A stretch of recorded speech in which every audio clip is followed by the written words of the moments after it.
就算他们人多，也不用怕。我会和爷爷们一起打跑对面的人，保护婆婆。木儿长大了，已经能保护婆婆了。不过别急，我先与祖师谈谈，谈不拢，就打个鱼死网破。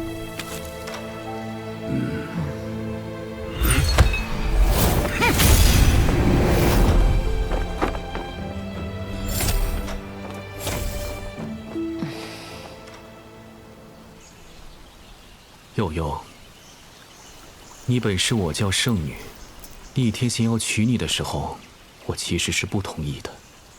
但你没有阻拦。当初是你让我拜厉天行为师，他身为师父强娶弟子，身为教主强夺圣女，我杀了他。他却连死也要化作心魔纠缠我。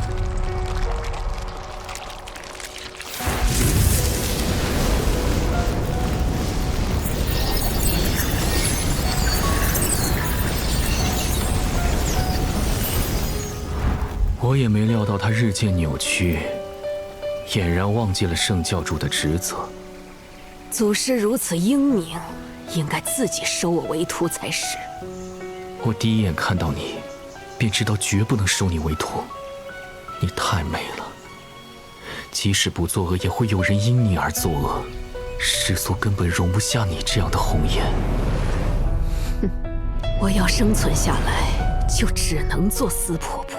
除了真容，连声音也不能显露。既如此，你为何还让我做教主？不怕红颜祸水，不怕毁了圣教？这40年，我找了很多天资卓越之人，都不如你。见过了最好的，再看其他好的，始终觉得差了点意思。我藏在这副丑陋皮囊里的40年。是我最痛苦，却也最肆意的40年。不用做任人审判的物品，不必忍受令人作呕的目光。祖师，我是不会回去了。不过我可以还给你们一个教主，这个人天性纯然，不拘泥于神魔正邪之分。我相信他能引领圣教走得更远。什么？四老太婆要把木儿卖给天魔教做教主啊？怎么不卖我啊？天魔教是魔道第一大教，声名赫赫，当魔道老大一定很威风。威不威风不打紧，能保住婆婆才最重要。明天他们要先验个货，3天之内，木儿需一次性挑战天魔教360堂。堂主们会自封其他神藏，只留灵胎神藏与木儿对战。若木儿全胜，才算通过考验。360堂的堂主都是360行中的顶尖人物，身怀绝技。3天的车轮战，时间仅剩无重，木儿还是个孩子，她的身体根本扛不住。我已经不是孩子了，为了婆婆，为了残老村，我跟他们打。好，木儿，药师，你去准备补药。哑巴，你去帮木儿把武器打磨一下。7人连夜特训，把木儿调整到最佳状态。这疯魔般的刀法，令我想起一个人——天道。那个发狂向天出刀，杀入苍穹，被诸神拦腰斩断的天刀，他不是早就死了吗？这些老残废藏在大虚一个看似破落不堪的村落里，到底都是什么来历？能得到悠悠信任的，每一个都惊世骇俗，哪怕他们放弃了自己曾经的身份。我知道那个独臂人是谁了，大雷阴宗弃徒，后来名动延康大理寺的马神卜。如来也老了，想请马神卜回宗坐镇。我们这一辈即将消亡，延康国师却正年轻。若新一代领路人迟迟不出现，各大宗派终将被严康国兼并，不复存在。希望教主夫人选中的人，未来能与国师匹敌。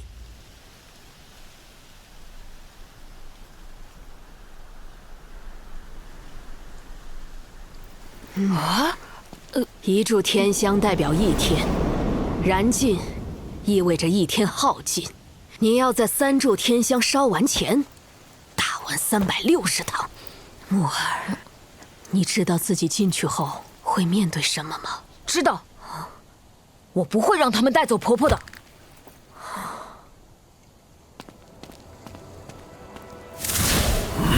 得在第1炷香燃尽前打赢120位堂主，快快！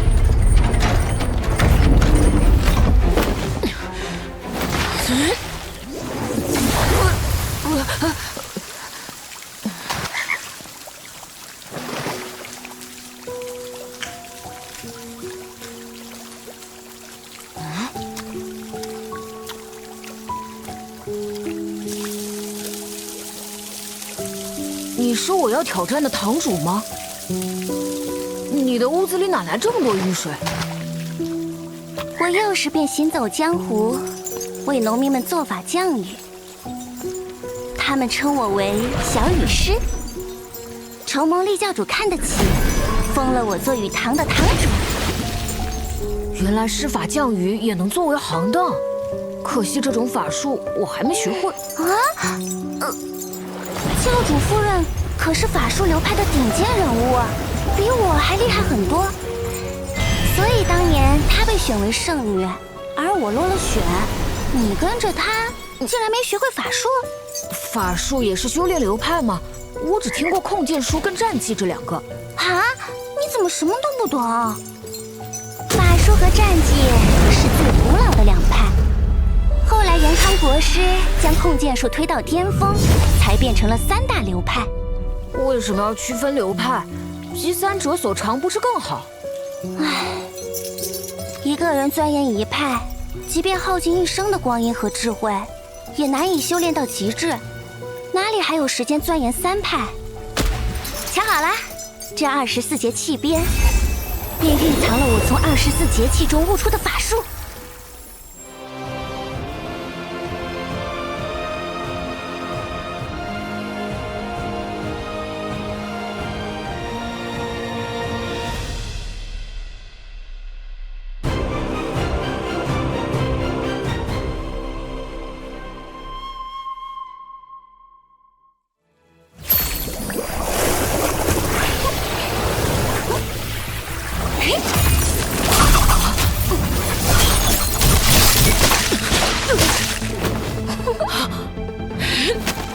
无语，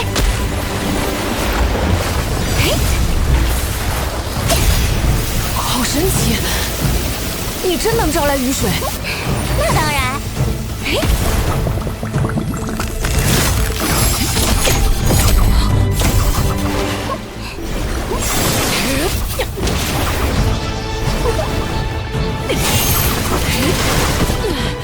推法挺快呀！双降。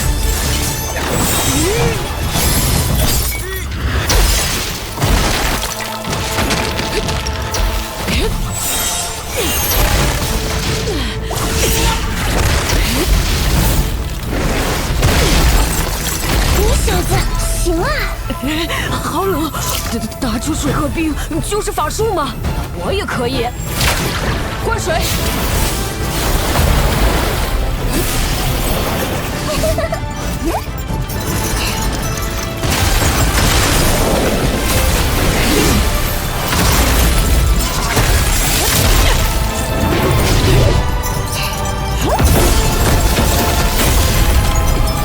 过火。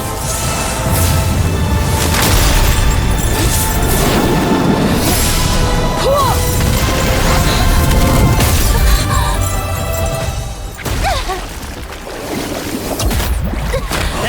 鱼塘，你这么快就输了？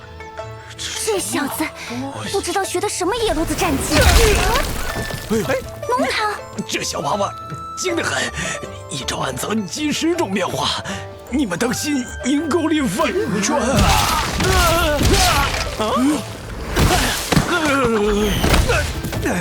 上你浓堂的当了，他使的是大雷阴宗拳法，当头大日哪来的阴沟？行当你师傅读书人，这小少年哪里是使的禅宗拳法，明明是魔道真言。书堂，你害我！他用的是我教造化天魔功，封了老子的三魂七魄。大雷阴宗拳法，魔道真言，造化天魔功，当心阴沟里反转。这些堂主施展的神通，虽然是日常所用，却都能用来作战。以后我也可以试试。已经烧了1/4炷香，我才打了这么几间房，元气耗损不小。还好有霸体3丹功能帮我恢复状态，后面必须加快进度。这个人身上散发着好强大的压迫感。我是剑堂堂主，你背负利剑，那我们比拼剑法。啊，你都没有抬头，怎么知道我背着剑？剑就是剑，藏不住锋芒。可我没学过剑法。药师爷爷说我们村有人会天下第一剑法，我不能跟别人学，免得那个人不教我。谁敢如此大言不惭？哼！你回去向他学一招，我倒要看看所谓的天下第一剑法，能胜过我多少。我没有那么多时间去学剑，我们可以比其他的吗？拳法、刀法都行。我只比最纯粹的剑法。好，你等着。哪儿去啊？剑堂这个死脑筋，你用刀将这厮剁死便是。我也想。剑堂堂主，剑痴，剑痴。村长，要不你就传2手？对呀，是啊，你就教教呗，你就是教教我。时间太短。哎，原来村长爷爷就是天下第一剑啊！时间虽短，但好在木儿是霸体，对不对？是啊，霸体。先用你从顾里暖那里学来的丹心诀，控制一根树枝，去刺一棵树。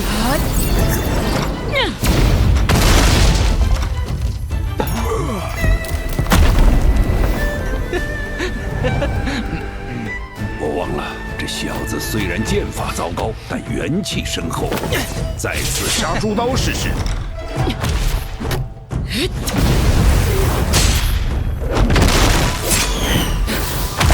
你刺杀猪刀的时候什么感觉？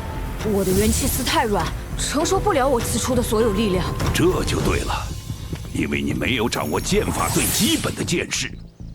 刺，只要你学会了刺，天下间灵胎境的剑法高手能够胜过你的也是寥寥无几。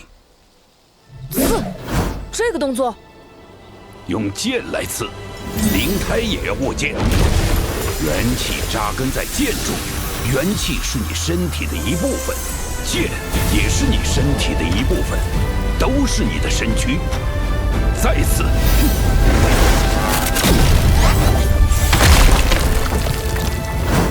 元气丝好像能承受我所有的力量啊！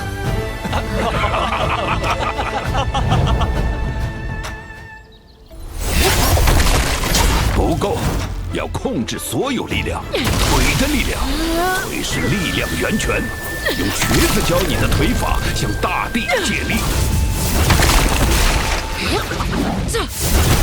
拳的力量融到剑里，眼睛的力量，瞎子教你的神眼何在，让你的剑也长眼。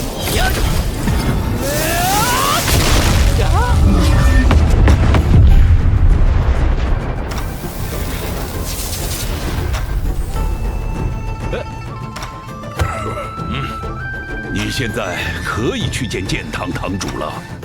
等等，用这口剑吧。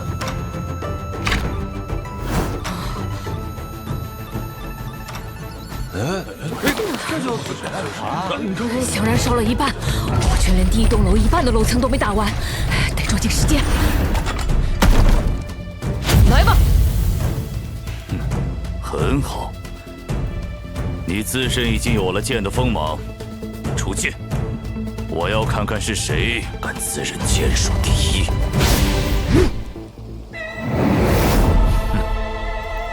之前那把剑呢？婆婆说你只用灵胎神藏，我如果用真剑，会伤你性命。荒谬！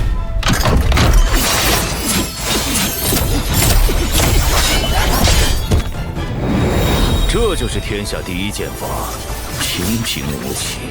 我没学到剑法，村长爷爷只教了我一个动作，刺。一个动作就敢来挑战我，不知天高地厚！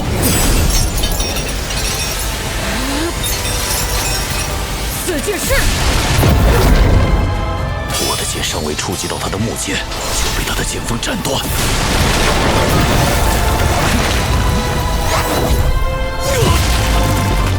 一个普通的刺，竟有这样的威力吗？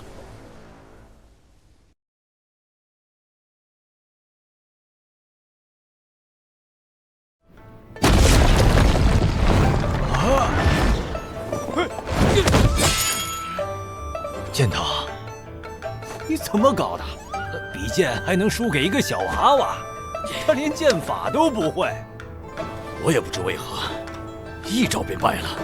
那小子定是用了什么见不得人的手段，否则仅凭一招基础剑士，如何能击败钻研剑道几10年的剑堂？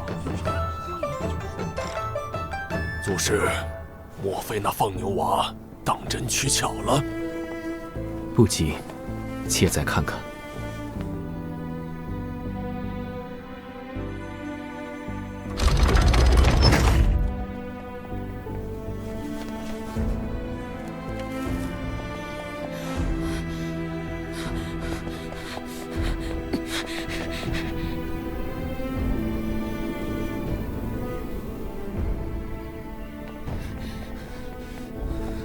才打完一栋楼，比预期落后太多，我还得更快。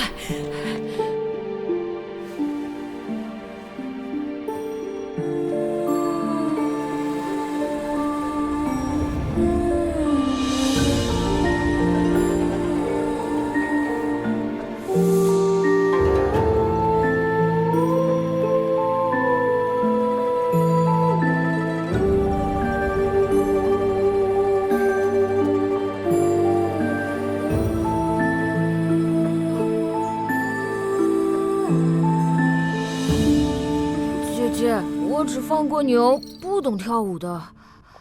那你直接认输？不，我要比，比是跳舞。小郎君，妾身这舞堂不比其他，只考考你的身法。若你能让妾身的舞停下，便是你胜了。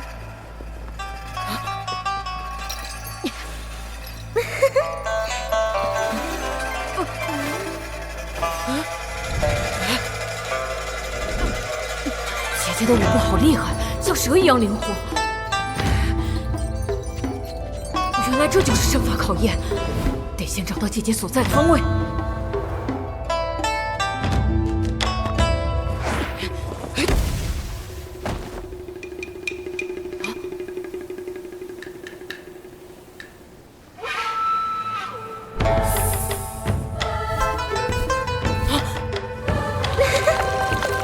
撒了妾身最爱的豆蔻胭脂，小郎君可得设法。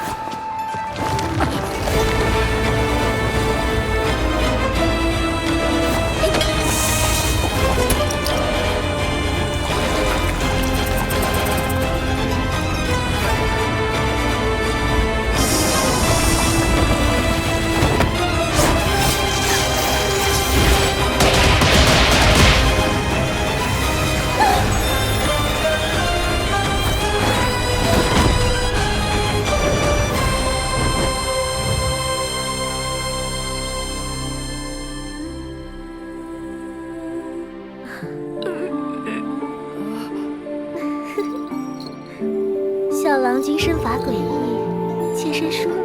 姐姐承让。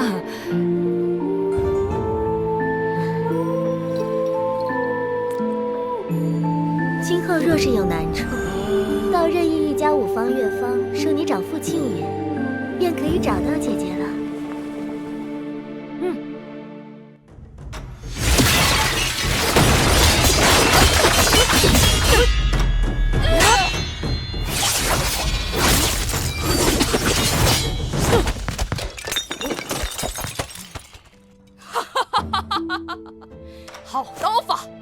小家伙，走不完360堂，就跟我学做菜去。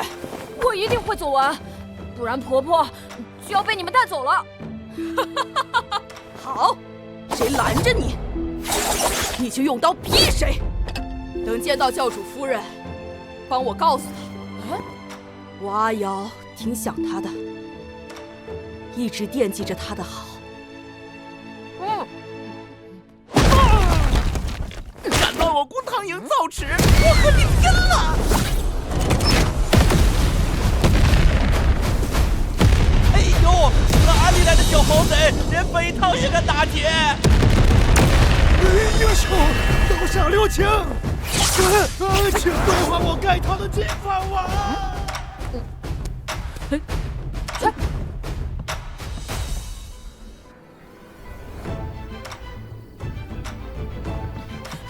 过防的速度越来越快了，他居然真的做到了！这小子好像有点真本事。诸位堂主各有所长，他却都能找到应对的法子。放牛娃的潜力不容小觑，的确令人期待。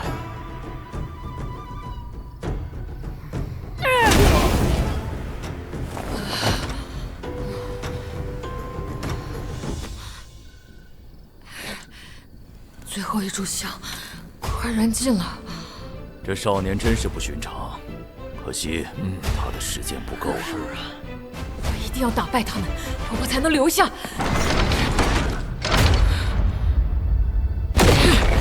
还有4堂。剩下的堂主们，我有一个请求。3炷香的时间已定，我们不会为你延长。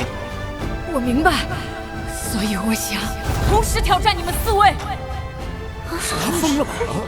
这可是战斗力最强的4堂。不管他疯不疯，这份打破我北堂服。一个人同时挑战4大最强堂主，简直是不可能完成的任务。但如果他能成功，圣教就有希望了。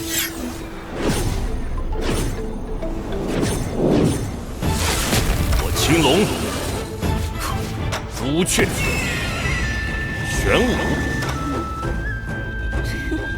白虎4堂，不负责任何行当，唯一负责的便是武力。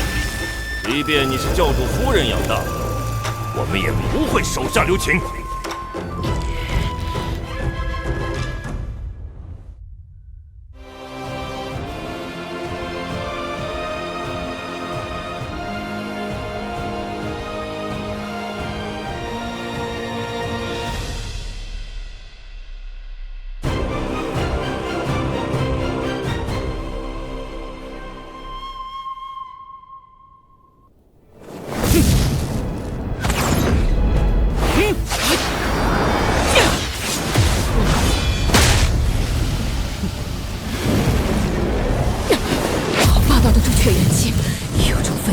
的气势。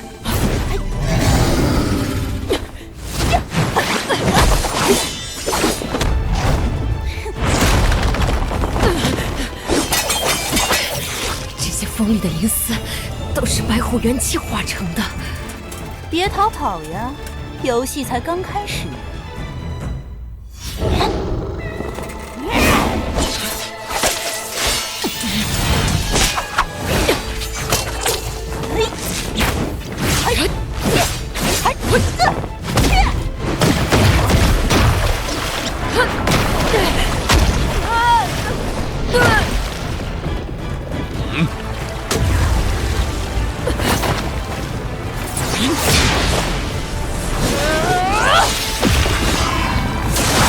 看得动的却看不破，源源不绝，这就是玄武元气。你最大的错误就是不该同时挑战我们4人。我4堂以4大灵体命名，正因我等是4大灵体中的最强者。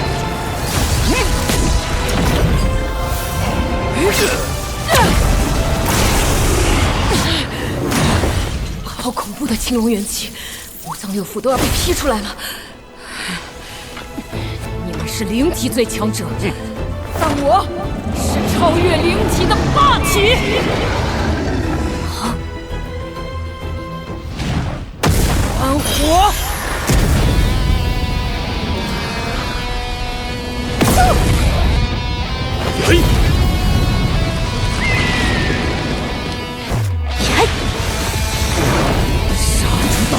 20，日耀东海千体浪。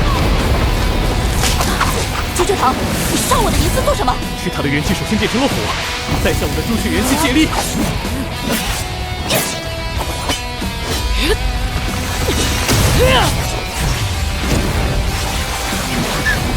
剑武堂，快来帮忙！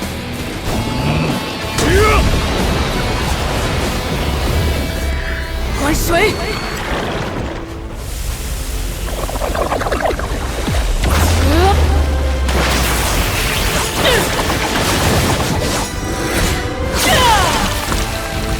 他又变成了水属性。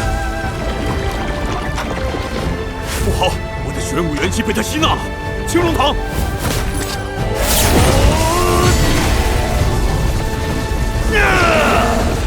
关龙，龙御风雷。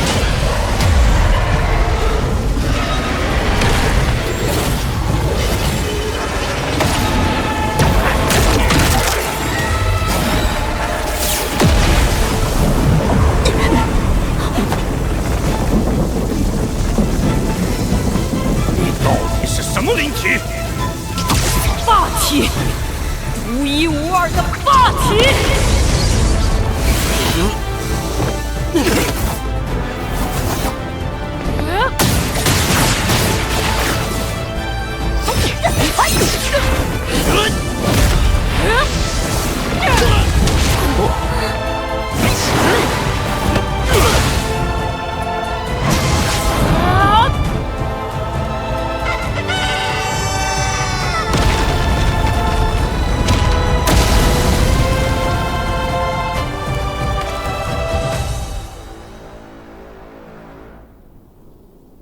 赢了！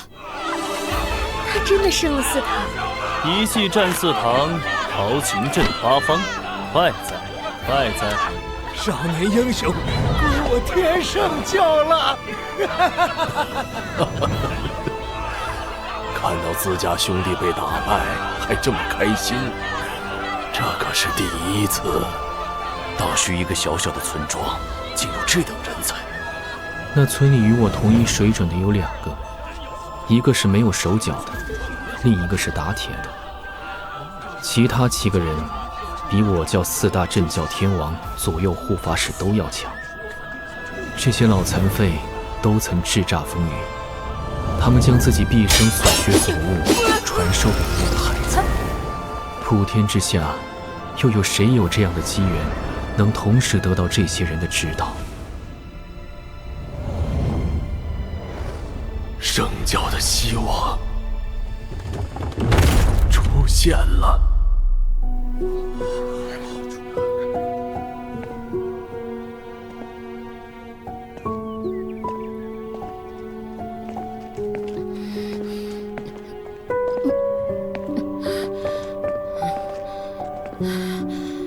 婆婆，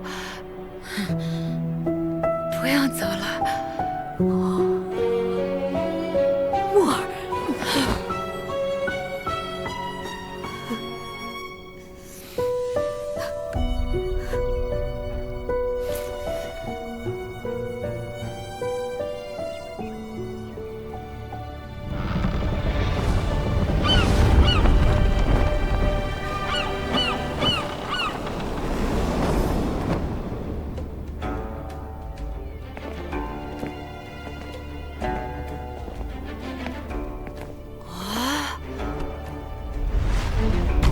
我教开山教主曾逢天上圣人坐时讲道，故而创立天圣教。作此实作，应承圣人之志，是教主，亦是向教众传道授业的圣师。请。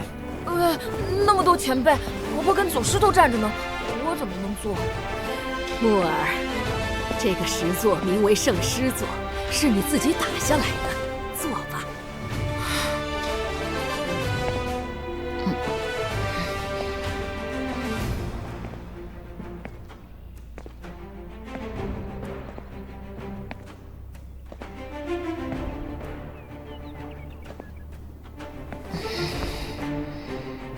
从今天起，你就是我们的少教主。啊，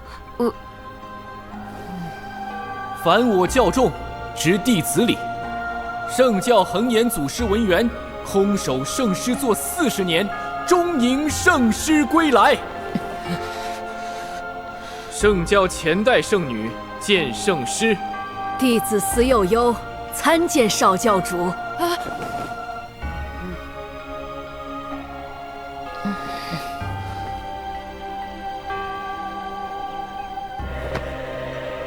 圣教4大镇教天王、左右护法使、8大督察使、12护教长老见圣师。弟子参见少教主。弟子参见少教主。圣教360堂见圣师。参见少教主。参见少教主。参见少教主。诸位请起。谢少教主。少教主，往后圣教托付给你了。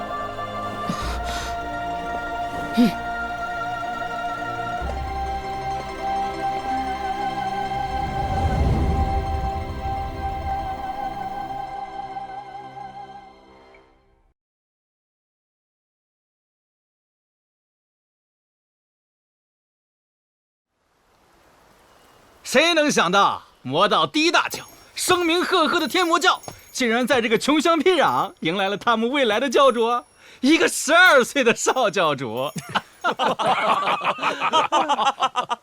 不愧是我们辛辛苦苦带大的，都是我们教导有方啊！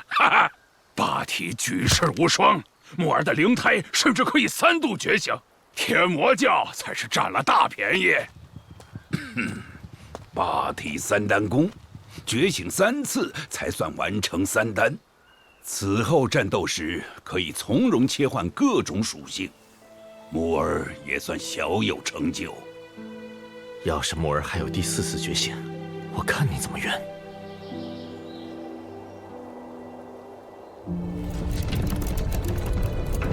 圣教已有40年不曾走动，而今选出少教主，不过是暂时稳定人心。元康国吞并的宗派越来越多，我不知还能拖几年。祖师放心，木儿成年之后一定会走出大虚，带着圣典回教，执掌大局。祖师，这是我拆屋子的赔礼。哦。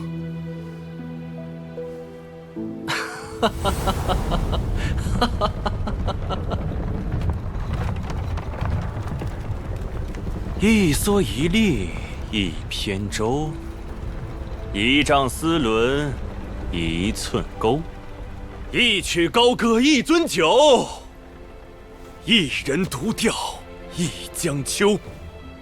天魔教祖师，老瞎子不知是否还有机会再见你，别过了。800老翁负闲愁，此生志满一休休。死后得以凌霄上，云自高飞，水自流。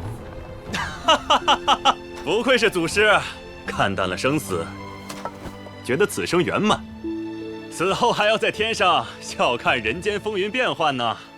这就是大宗师。瞎子，你距离这种心境不远了。骚情，瞎子就是瞎拽诗词，倒是人家祖师的诗应情应景，不失豪气。你不懂诗，只懂苟且。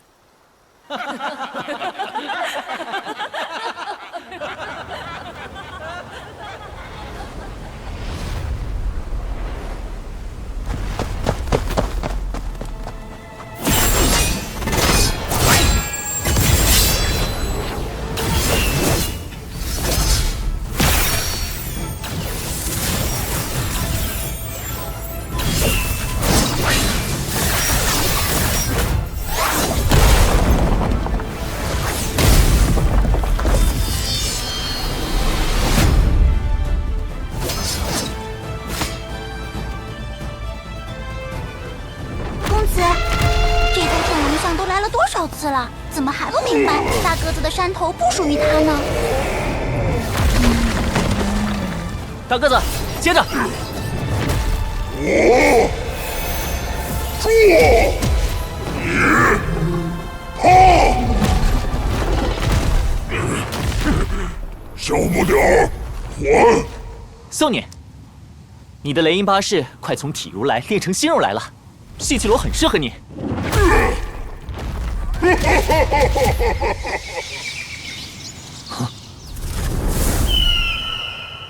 这不是大虚的异兽。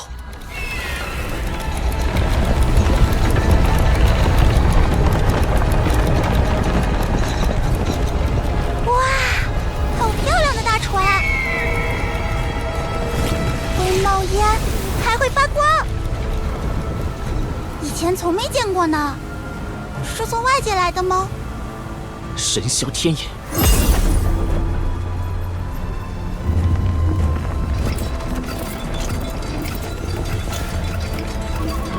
有一幅帛画，画上好像是永江，还有山川地脉遗迹。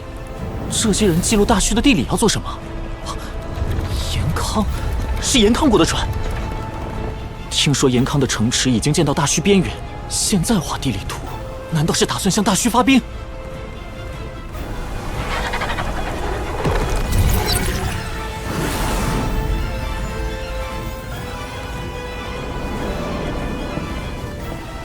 秦将军，有人在窥探战船。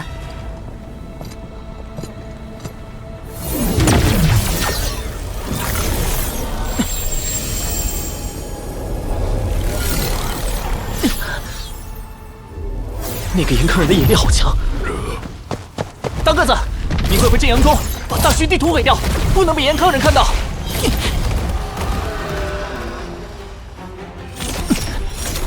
不知道严康派了多少人来，得赶紧告诉婆婆和爷爷他们。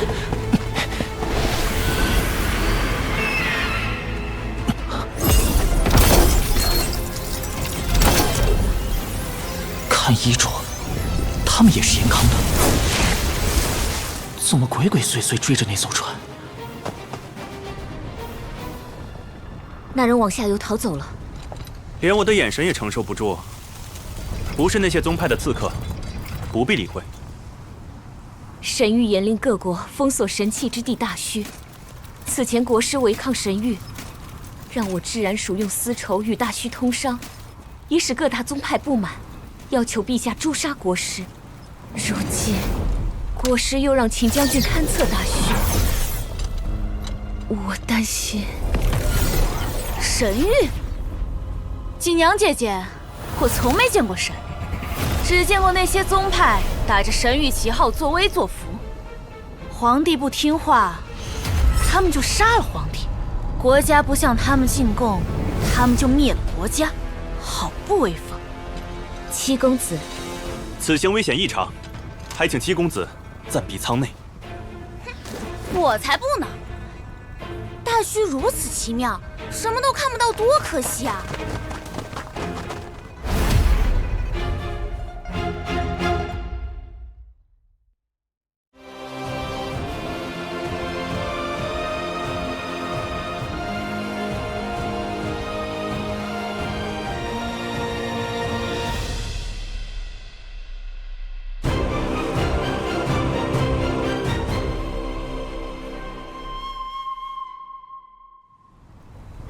秦大哥是国师的弟子，你觉得国师不惜违反神谕也要与大虚互通，是为什么呢？大虚虽然蛮荒，但神迹秘宝数不胜数。严康只需丝绸、香料、茶与酒，便可以换来奇珍异宝，这才让我严康兵强马壮，也逼得那些宗派不得不臣服严康。那国师想进军大虚，又是要做什么呢？国师为的是江山社稷，只要将大虚纳入严康版图，每一个严康人都能研习藏在大虚神迹中的神通道法，不必供养那些蛀虫一样的宗派。将来严康人人之躯皆能比肩神奇。这样的人，那些宗派竟想着杀他，他们以神谕之法杀国师，我严康就以朝廷之法杀他们。所以七公子也逆行宗微服出巡，是特意等宗派的刺客动手。陛下旨意，凡阻拦此传者，视同谋逆，一律杀无赦。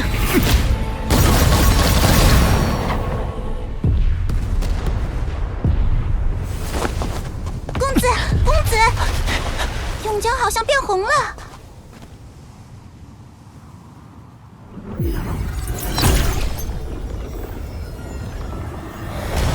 好多尸体，是尸体的血染红了永江。永江这么大，这得有上千，不，上万人的血才能染红吧？什么大妖，居然杀了这么多人！尸体似乎都是延康人，难道是刚才那艘船上的人杀的？奇怪，延康人杀延康人，怎么还要跑到大虚来杀？地动山摇的，这是什么动静？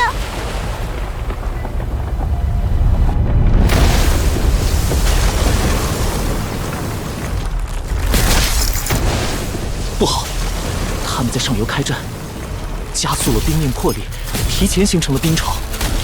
这么多尸体和伏兵，一旦在下游堆积起来，堵住水道，江水就会反灌到江边的村子，形成大洪水。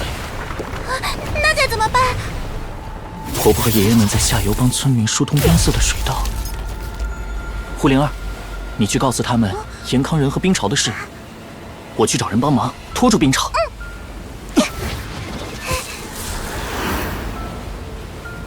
村长爷爷还在村里，但他行动不便，还有谁能帮我？对了，还有那个家伙。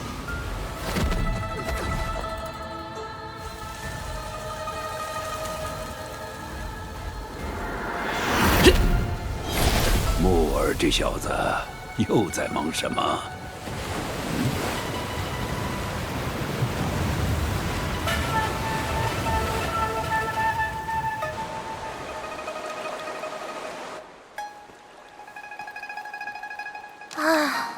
好无聊啊！仙青儿，无聊的我都幻听到放牛娃的声音了。仙青儿，是不是越来越近了？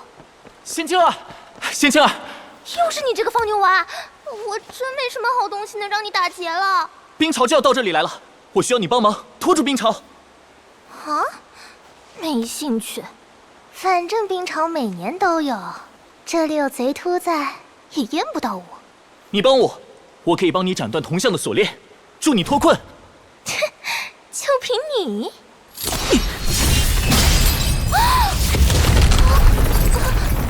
孽障，胆敢坏我渡妖功德，你可知道他的剖腹之欲尚未戒断，你将他释放出来，他会吃多少生灵？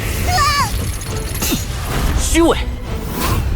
你高坐在庙里，仙青儿吃人你不管，庙外每年冰潮洪水你也不管，只想着你的功德。邪魔外道，冥顽不灵。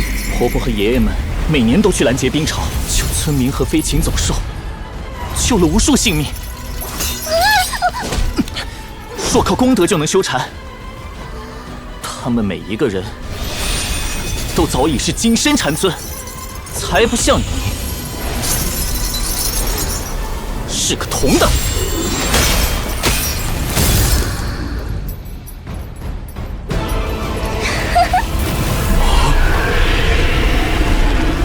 放牛娃，我带你闯出去！老娘终于出来了！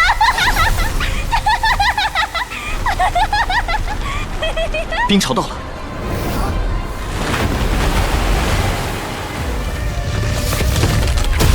大虚乃神器之地，大虚众生之恶，需要冰潮与大洪水洗涤，方能退去邪恶。这是大虚的因果。我只知道，你现在就在大虚，这冰潮是否也是你的因果？说得好。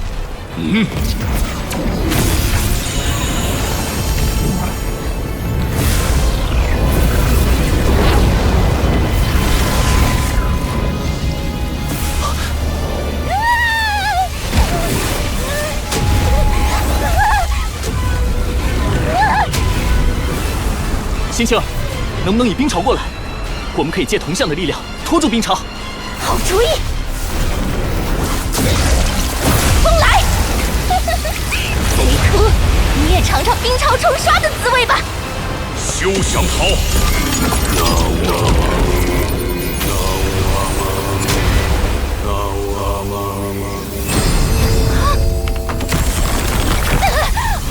完了，被他关住了！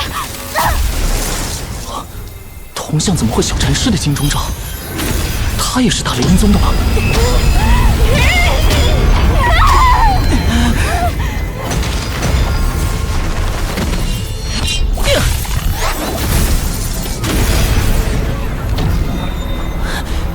可恶，他想困死我们！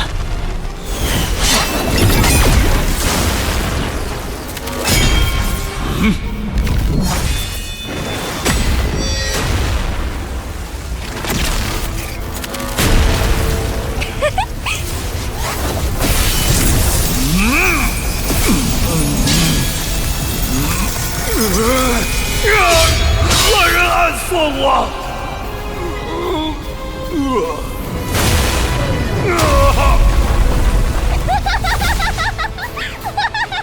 这一剑来自哪里？威力竟如此惊人！对了，一定是村长爷爷。分明是从正面，说什么暗算？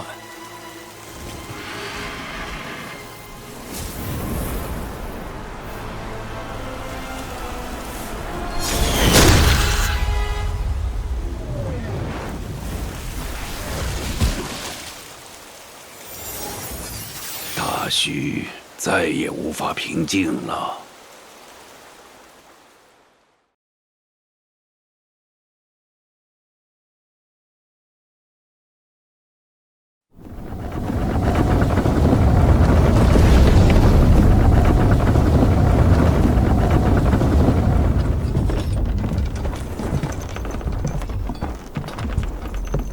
听闻太子少保失踪200年，原来竟是与幼龙一起封在了玄冰里。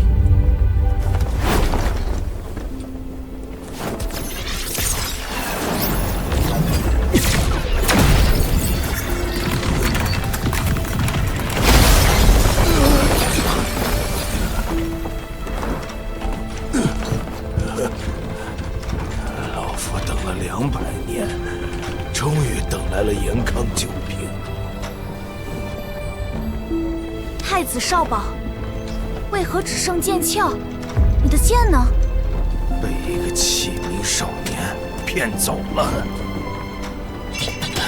剑鞘感应到了我的少保剑，之前骗走我剑的弃民少年就在附近。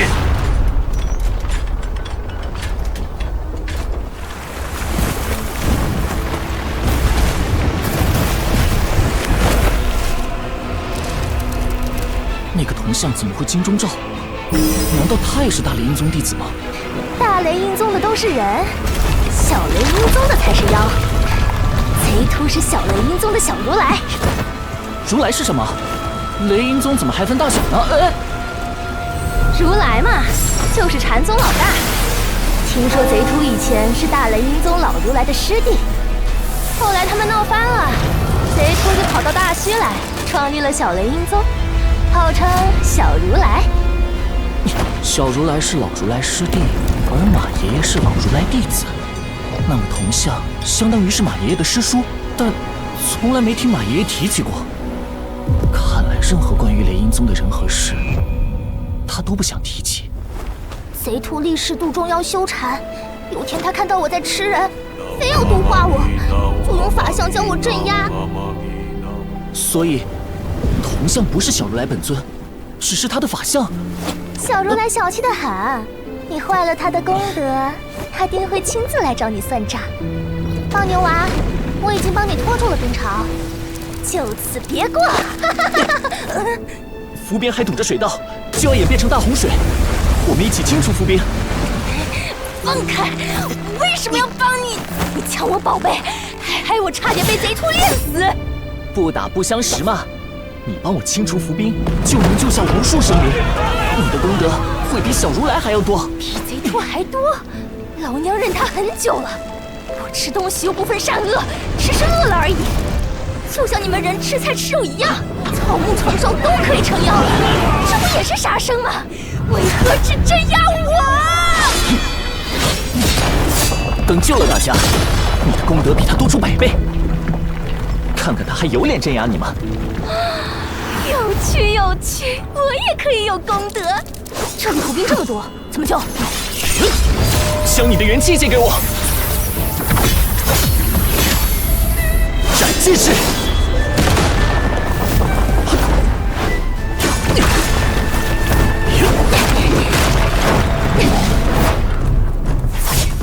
云剑式。挑剑式。抹剑式。劈剑式。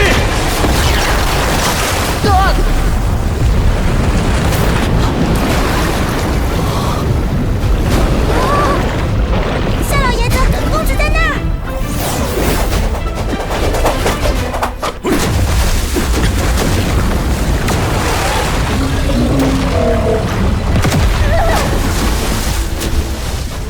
一丈平江，好俊的神通，好深的元气。那不是杖法，而是枪法。3年前，漓江派被灭门，我在他们尸身上见过这种枪法。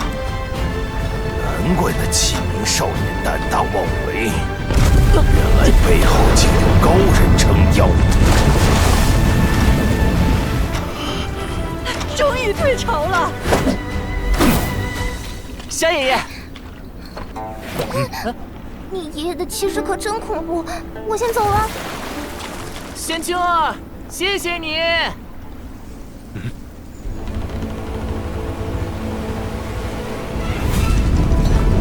严康那艘船朝着我们来了。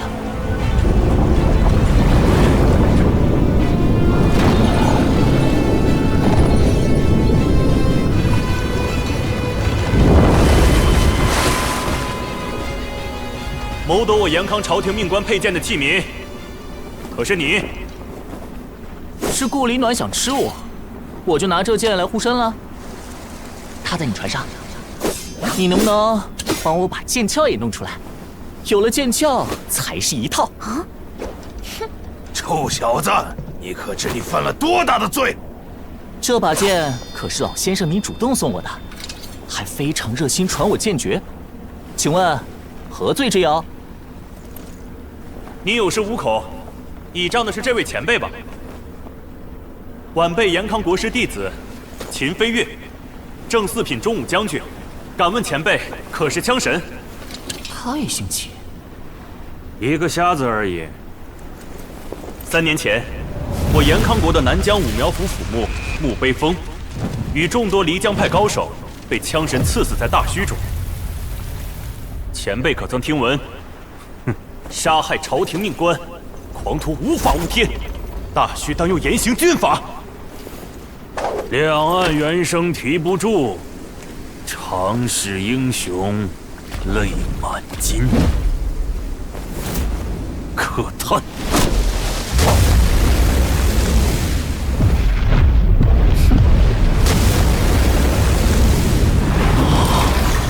用枪法挑起整个永江。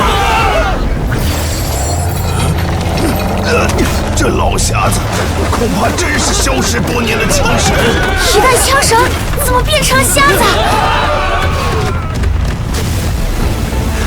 我倒是好奇，我严康的真元炮跟他的枪法比，哪个厉害？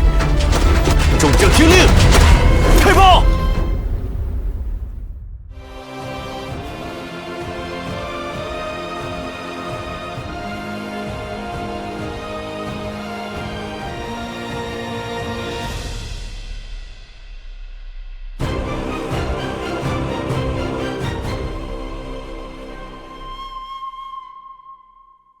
好大的威势！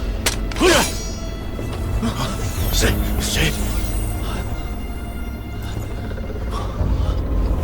这人速度好快，你们可知他什么时候上的船？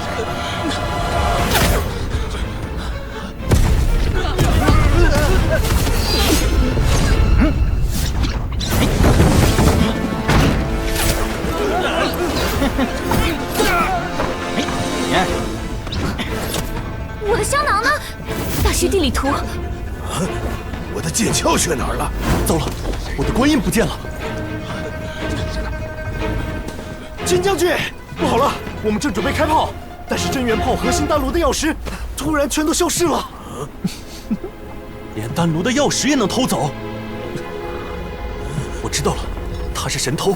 当年他夜入皇宫，在众多大内高手眼前偷盗国库，盗走了神赐给开国皇帝的地碟。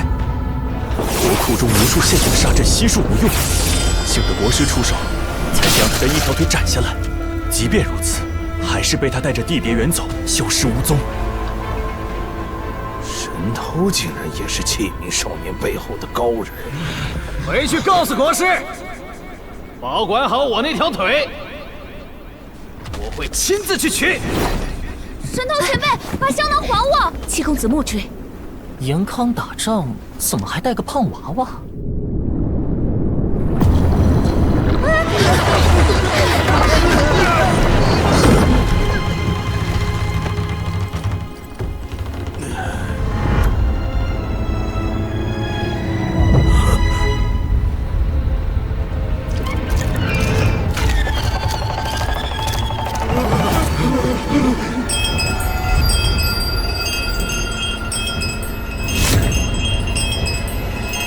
一个戴面具的人。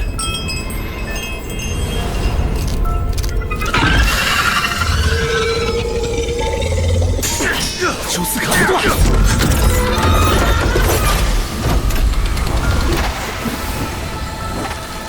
猪王有毒，快闭气！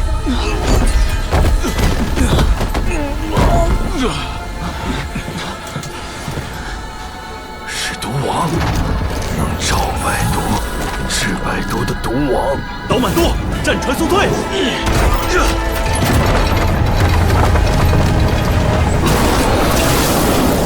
金将军，后方江面上也有一个敌人，不是半个人。哪来的半个人？他没有下半身。这刀法是天刀，向天横刀。几乎死在诸神手中的天刀，竟然还活着！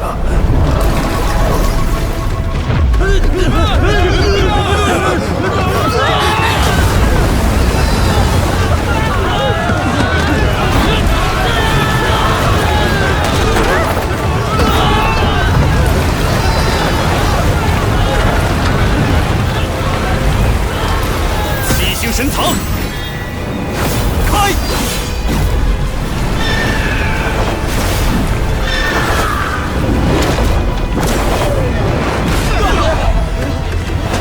全军听令，全速攀升！是。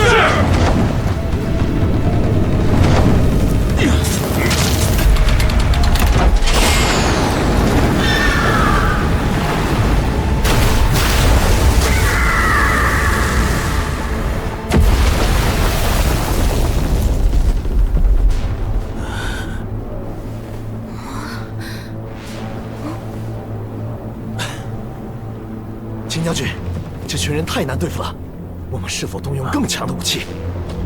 船上莫非还有什么法宝？这群人如果想对付我们，一个人出手就够了。他们是代表大虚，在向严康国示威。这次显然是警告，出手还是留有余地。我们无需死战，撤！是。回去告诉国师，大虚的一草一木、一人一物，都休想觊觎。啊！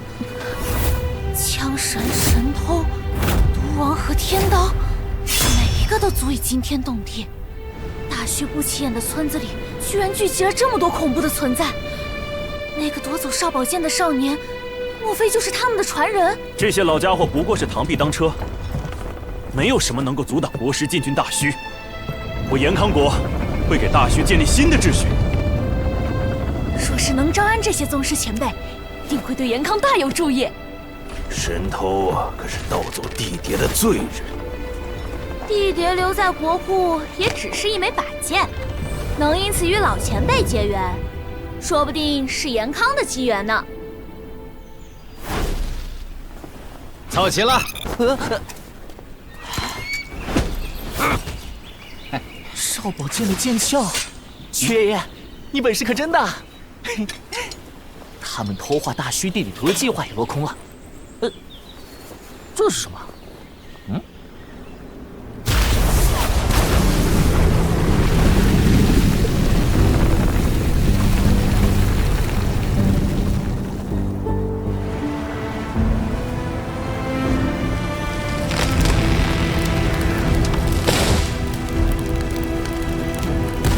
浩劫将至，大虚将变。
驾！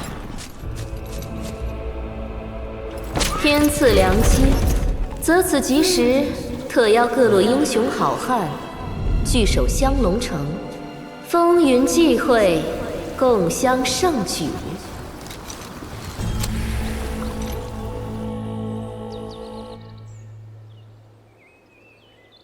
不好了！大个子说，真阳宫里封印的那个魔影逃走了。还有更棘手的是，圣教传信，延康不日便要与香龙城议和。香龙城是大徐最繁华的城池，也是外界往来的必经之地，本就受延康影响极深。一旦事成，延康便能派100万雄师进驻，长驱直入，蚕食大徐。木儿，明日你与婆婆、瞎子潜入香龙城打探，要么阻止和谈，要么让香龙城不再是香龙城。与吾有期九合，冲光其心狠握，城府将心华盖，架梁龙息残翅，更合门心4万，心为良心浩大。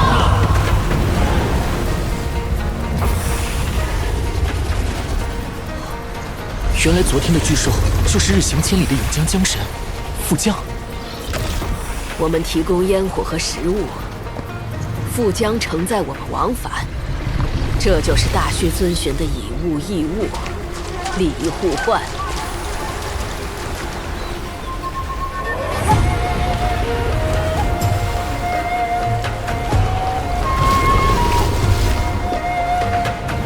外人口中穷凶极恶的神器之地，却是我们美丽平静的家乡。我不能让大徐被延康卷入战火中。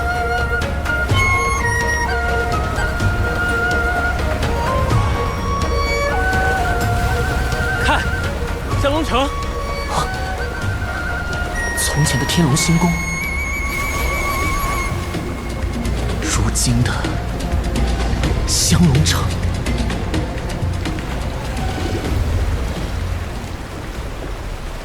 昨日那些延康人也来了。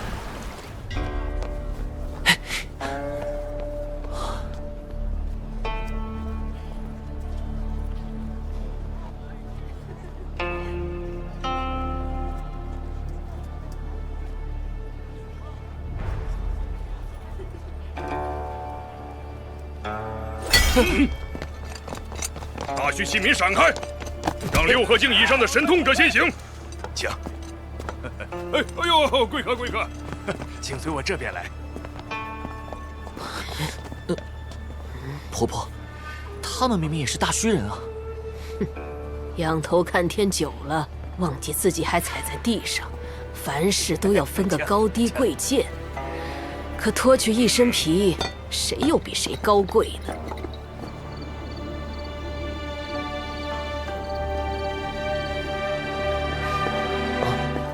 天黑了，你快看呐！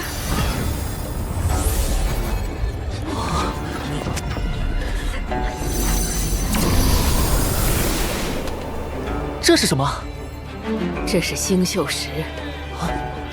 据传，在旧时代，黑暗降临后，天龙一族聚集于此，打造出夜晚发光的石头，代替星星驱散黑暗。天龙消失后，村民便称此地为香龙城，也叫做不夜城。严康选择香龙城作为突破口，就是想以星宿石克服大虚黑暗。事不宜迟，我们分头打探消息。我去个人气兴旺之地。死瞎子，又要说个叮当响。木耳，我去找人，你去集市探听城内动向。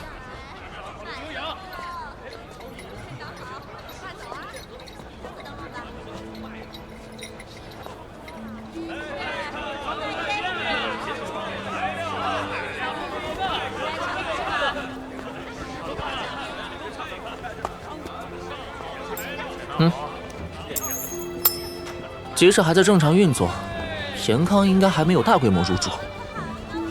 大虚向来以物易物，香龙城却在用这个龙币。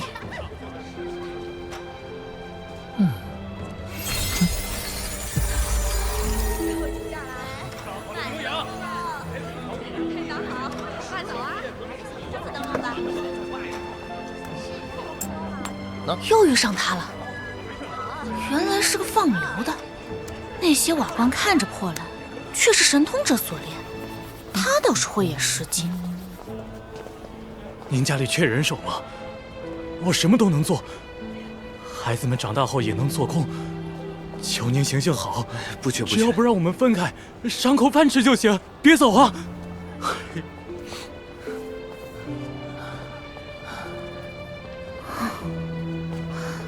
世道艰难，连人命都不能当钱花。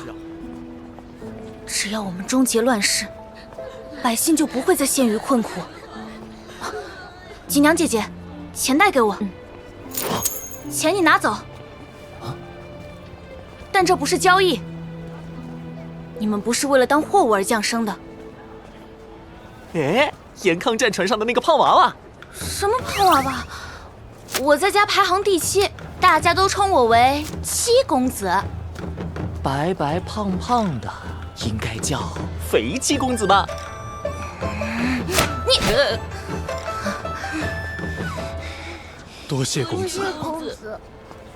香龙城不把我们当人看，不如去大虚的其他地方，可以凭本事而活。我记住了，谢谢你。放牛的，我开始对你刮目相看了。喏，这个在外界应该很值钱，算我替大虚人谢谢你。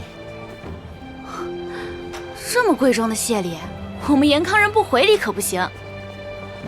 有意思。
康将军、香龙城大虚神通者，3伙人互相戒备，却又没起冲突，他们在等什么？秦将军，请。城主，天魔教教主夫人约在你的城主府见面，为何还不见踪影？黑尊者稍安勿躁，贵客马上就到。教主夫人，原计划中的花瓣是大玉天魔经，天魔教失落40年的魔典重现于世了。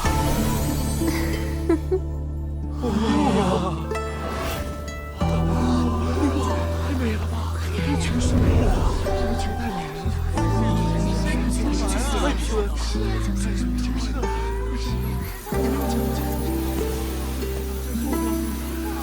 城主，叨扰了。我听过这个声音。你怎么不敢看我？这就是天下第一美人，如此绝代芳华，当真存于世间？仿佛兮若青云之蔽月，飘摇兮若流风之回雪。小时候，龙爷爷教过我这篇古赋，直到今天，我终于明白其中含义。教主夫人驾临，真让我降龙城蓬荜生辉。教主夫人不是婆婆吗？魔典也在婆婆手里啊。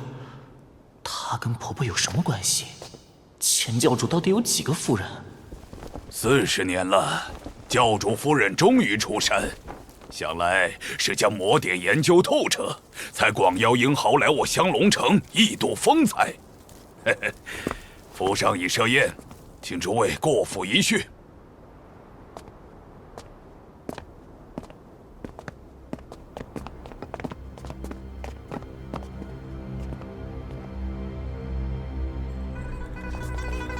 大玉天魔经教主夫人，香龙城严康。这场宴会太复杂了，我必须进去一探究竟。有办法了！上面说器皿攻擂赛获胜可得100龙币，我要报名打擂。今日打擂名额已满，明日请早。这下该怎么进去呢？喂，放牛的。你是谁啊？果然认不出来了。我叫林玉秀。钟灵玉秀，好名字。我问你，我胖吗？你的脸蛋圆圆的，应该算胖吧？脸圆是天生的。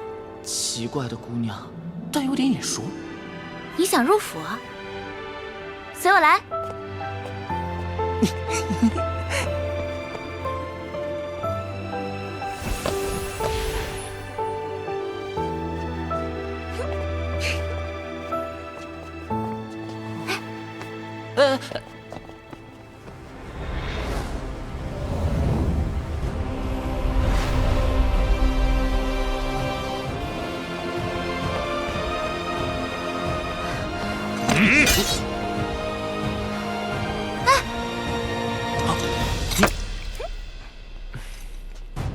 城主，我严康这里还有位朋友。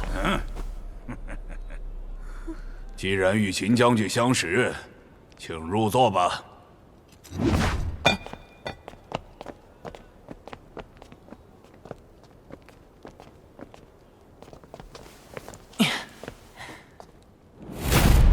好凶的严康人，在这里你可得小心。